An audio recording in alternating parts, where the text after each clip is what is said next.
बिस्मिल्लाहिर्रहमानिर्रहीम। Dear student, अस्सलामु अलैकुम। Course lecture number 20। Course title है linear algebra.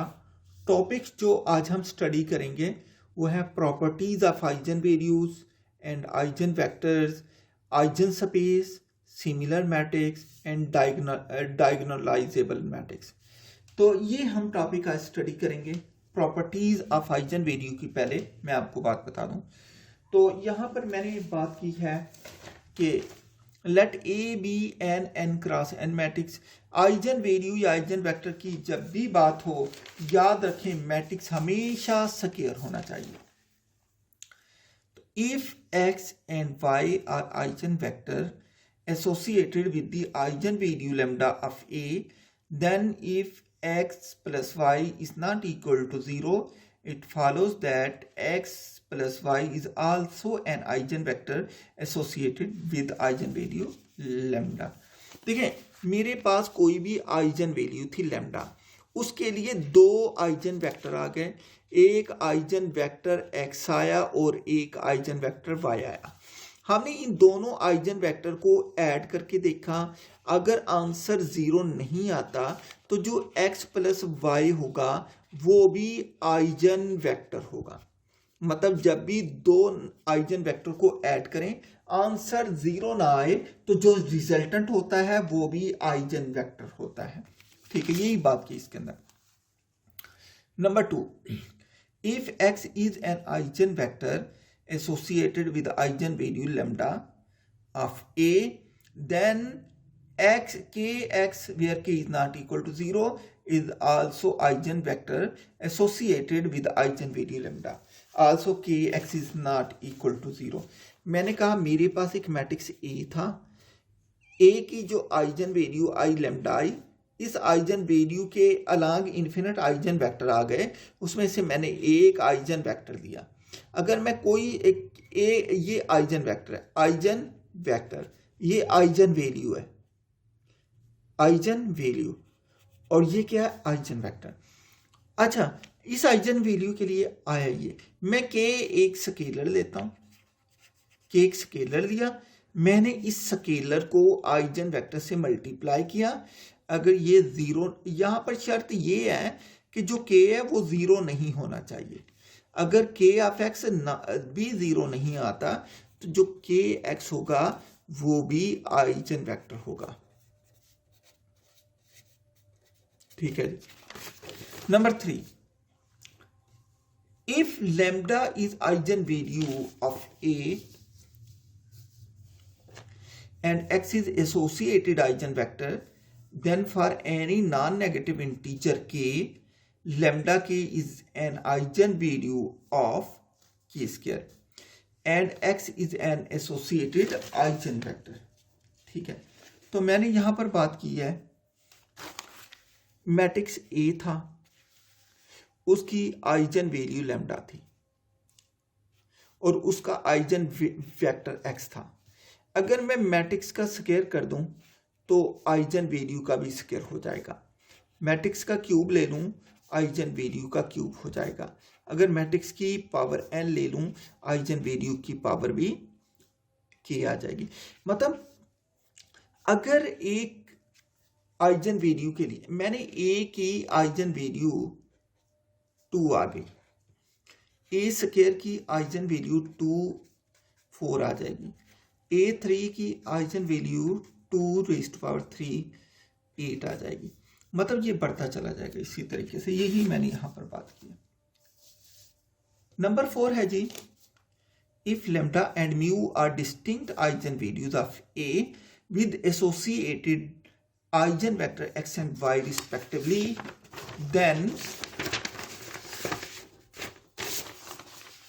then x and y are linearly independent, that is eigenvector that are associated with distinct eigenvalue are linearly independent। मैंने कहा अगर मेरे पास दो distinct eigen values आ जाएं a की associated with eigen vector x and y, मैंने ये कहा है मेरे पास आइजन वैल्यू आ गई मैट्रिक्स ए है वो 2 क्रॉस 2 का है, उसकी 2 आइजन वैल्यू, एक लैम्डा आ गई और एक म्यू आ गई। इसके लिए एक आइजन वेक्टर एक्स आ गया और इसके लिए एक आइजन वेक्टर वाई आ गया। तो मैंने कहा कि ये जो एक्स और वाई हैं ये लीनियरली इंडिपेंडेंट हो जाएंगे। लीनियरली इंडिपेंडेंट मतलब a1x plus a2y is equal to 0, where a1 is equal to 0 and a2 is equal to 0। ठीक है, ये लीनियरली इंडिपेंडेंट की डेफिनेशन आपने बड़े तफसील से पढ़ी है, मैंने आपको बता भी दिया। ये है लीनियरली इंडिपेंडेंट का मतलब। ठीक है, नेक्स्ट नंबर 5 है matrices A and A transpose have the same eigen values. कोई भी मैट्रिक्स ले लें, मैंने कहा एक मैट्रिक्स A लिया, उसकी आइजन वैल्यू निकाल लें, फिर मैट्रिक्स का ट्रांसपोज लें, उसकी आइजन वैल्यू निकाल लें, दोनों की आइजन वैल्यू सेम आएंगी। मतलब मैट्रिक्स का ट्रांसपोज लेने से आइजन वैल्यू पर कोई फर्क नहीं पड़ता। तो मैंने कहा if a matrix A is diagonal upper triangle or lower triangle matrix, then its eigen values are the entries on the mean diagonal। अब देखें आइजन वैल्यू आप कैसे निकालते हैं। आइजन वैल्यू की आपके पास है जी a minus lambda I is equal to 0। ठीक है, तो मतलब इसको हम एक्सपेंड करें, मैट्रिक्स 3 क्रॉस 3 का हो, a11 minus lambda, a12 a13, a21 a22 minus lambda, a23, a31 a32 a33 minus lambda is equal to 0। ये आ गया।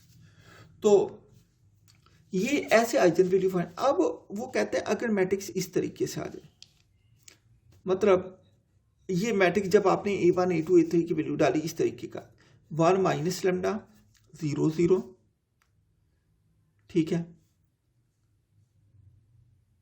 2 5 माइनस लेमडा 0 6 7 8 माइनस लेमडा। तो बजाय इसके इसको एक्सपेंड करें, आप एक्सपेंड ना करें, ये है लोअर ट्राइंगल, ये लोअर ट्राइंगल, आप सिंपल ऐसा करें, इसको एक्सपेंड ना करें, 1 minus lambda 5 minus lambda and 8 minus lambda.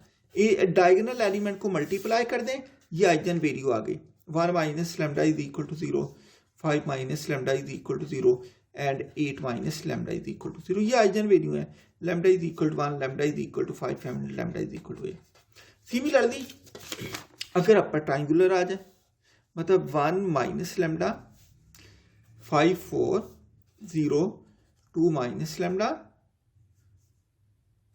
8 0 0 6 minus lambda. तो इस केस के अंदर भी आइजन वैल्यू फाइंड करने की जरूरत नहीं, 1 minus lambda 2 minus lambda 6 minus lambda करके आप आइजन वैल्यू फाइंड कर लें।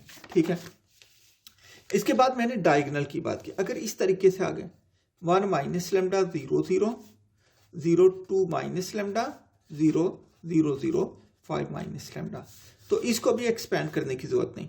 ये हमारे पास ये अपर ट्राइंगुलर है, ये जिसकी ऊपर ट्राइंगल बन रही, ये लोअर ट्राइंगुलर था, और ये मेरे पास डायगोनल मैट्रिक्स है, तो इसको भी एक्सपेंड करने की जरूरत नहीं होती। 1 माइनस लेमडा मल्टीप्लाई करें 2 minus lambda and 5 minus lambda is equal to 0, और ये हमारे पास जो आ जाएंगी ये आइजन वैल्यूज आ जाएंगी। ठीक है, तो यही मैंने बात की है। If a matrix is diagonal upper triangular और lower triangular matrix, then its eigenvalues are the entries on its main diagonal. Number 7, eigenvalues of symmetric matrices are all real number. मैंने कहा कोई भी हमारे पास matrix हो, वो symmetric हो। Symmetric matrix क्या होते हैं, ए का ट्रांसपोज लें और वो दोबारा ए के बराबर आ जाए, तो वो सिमेट्रिक मैट्रिक्स होते हैं। तो मैंने कहा ऐसे मैट्रिक्स जो सिमेट्रिक मैट्रिक्स हों उनकी वैल्यूज हमेशा रियल नंबर होती हैं, आइजन वैल्यूज, उनकी आइजन वैल्यूज हमेशा रियल नंबर होती हैं। Number 8, eigen vector associated with distinct eigen value of a symmetric matrix are orthogonal. हमने ऊपर सिमेट्रिक मैट्रिक्स की बात की, मैंने कहा आइजन वैल्यू जो है सिमेट्रिक मैट्रिक्स की अगर ले लें उनका आपस में डॉट प्रोडक्ट लें तो वो 0 हो जाएगा, मतलब ऑर्थोगोनल 90 के एंगल बनाएंगे, ठीक है, 90 के एंगल पे शिफ्ट हो जाएंगे। Number 9, a matrix A is a singular matrix if and only if 0 is an eigen value of A matrix A. अगर किसी मैट्रिक्स की आइजन वैल्यू सारी 0 आ जाए तो वो मैट्रिक्स सिंगुलर मैट्रिक्स होगा, ठीक है।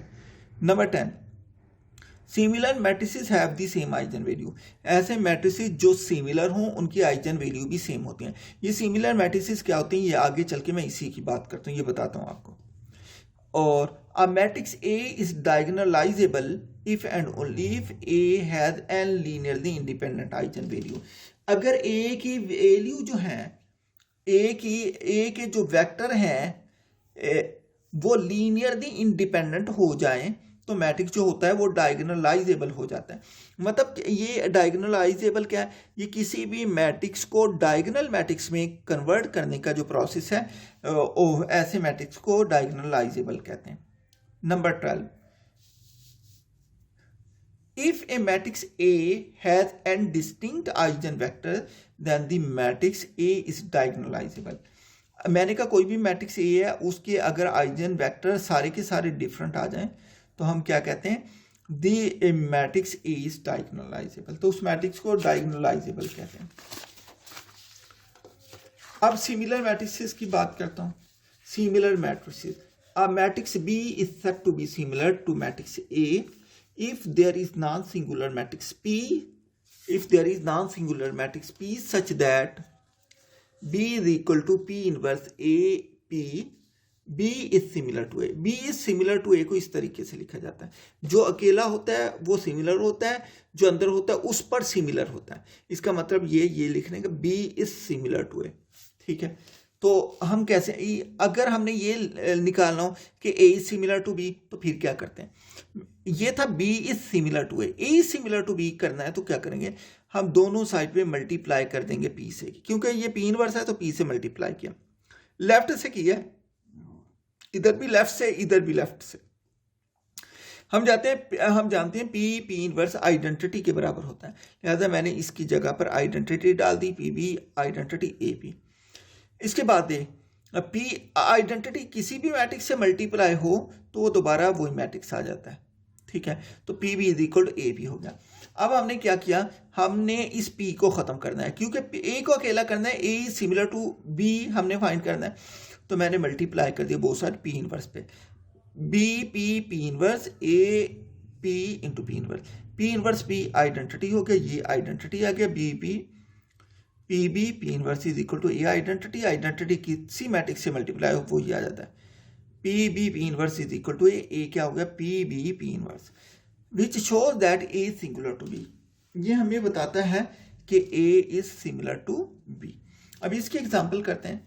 हमने सिमिलर मैट्रिक्स, अच्छा सिमिलर मैट्रिक्स फाइंड करने का एक ये भी तरीका होता है, एक ये भी फायदा होता है कि ये प्रोसेस जो होता है किसी भी सिंपल मैट्रिक्स को डायगोनल मैट्रिक्स में चेंज कर देता है, किसी भी मैट्रिक्स को डायगोनल मैट्रिक्स में चेंज कर देता है। मतलब इसमें जो ये तरीका है, इसके अंदर A इस्तेमाल करेंगे, A डायगोनल मैट्रिक्स नहीं होगा, लेकिन B जो आंसर आएगा वो डायगोनल मैट्रिक्स होगा। इसके अंदर जो B होगा वो डायगोनल मैट्रिक्स नहीं होगा, A जो होगा वो डायगोनल मैट्रिक्स होगा। इस तरीके से ये एग्जांपल लिया मैंने, कहा एक मैट्रिक्स A है, A is equal 1 1 minus 2 4, P is equal 1 1 1 2। अच्छा ये मैंने छोटी एग्जांपल इसलिए लिया कि क्योंकि P का इन्वर्स मुझे चाहिए होगा, P का इन्वर्स 2 क्रॉस 2 में जल्दी फाइंड हो जाता है, बाकी 3 क्रॉस 3 आ जाए, 4 क्रॉस 4 आ जाए, आप सिमिलर मैट्रिक्स को ऐसे ही फाइंड कर सकते हैं, सिर्फ इन्वर्स चेंज होगा वहां, इनवर्स फिर आप एडजॉइंट मेथड से निकालेंगे वहां पर। Then show that B is similar to A। तो यहां पर मैंने क्या किया, सबसे पहले गिवन जो है A मैट्रिक्स है और P मैट्रिक्स है, मुझे P का इनवर्स भी चाहिए, सबसे पहले P का इनवर्स से निकालते हैं।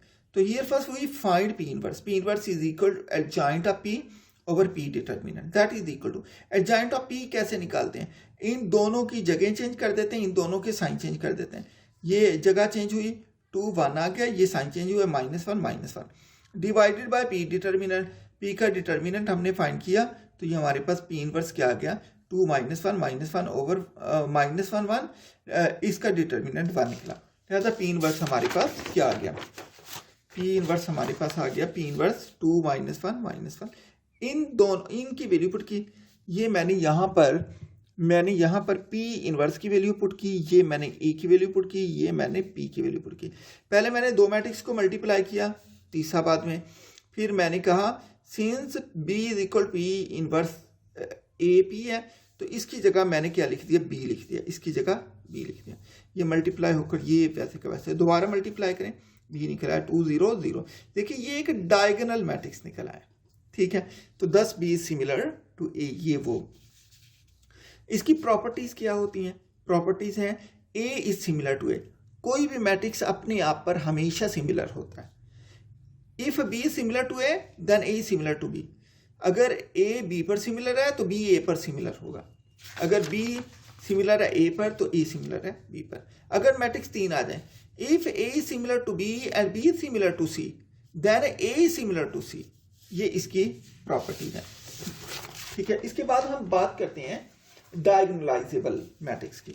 Diagonalisable, a matrix A is diagonalizable if it is similar to a diagonal matrix. मैंने कहा कोई भी मैट्रिक्स ए जो होगा वो डायगोनलाइजेबल होगा अगर वो सिमिलर हो डायगोनल मैट्रिक्स पर।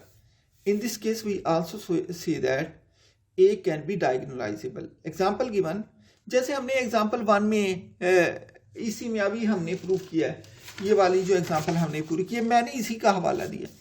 मैंने कहा ए हमारे पास ये है, पी ये है, और पी इनवर्स हमने निकाला है, वो हमारे पास ये है।